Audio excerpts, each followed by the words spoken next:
by lying down. You can ventilate that adoration by crying. But that adoration itself is your worship before God. There are people who sing who don't worship.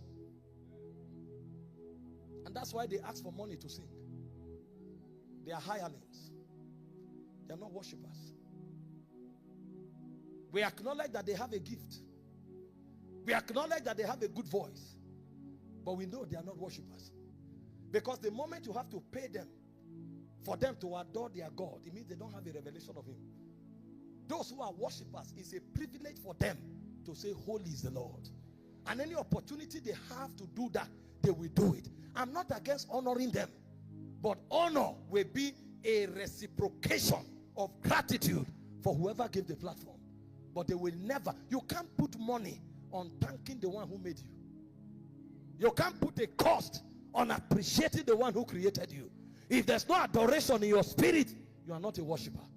So when we talk about worship, number one, we are talking adoration. When we talk about worship, number two, we are talking submitting our will for his own will. When Jesus was in Gethsemane, that was when the loudest worship was heard on earth. Father, if it were possible, let this cup pass me by, yet not my will but thine. That's when we heard the purest form of worship. I don't want to die, but if this is what you want, I'm willing to substitute my will for yours. That's why the first time the word worship was used in scripture, it was in Genesis 22 verse 5. Abraham was going to sacrifice Isaac. Nobody was singing there. There were no drums there. There were no guitars there.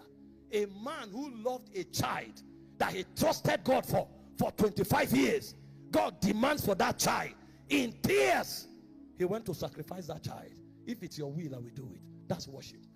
If you find a generation who don't worship God, their existence is useless. In John 4:23 and 24, Jesus told us that there were a particular type of people God is looking for.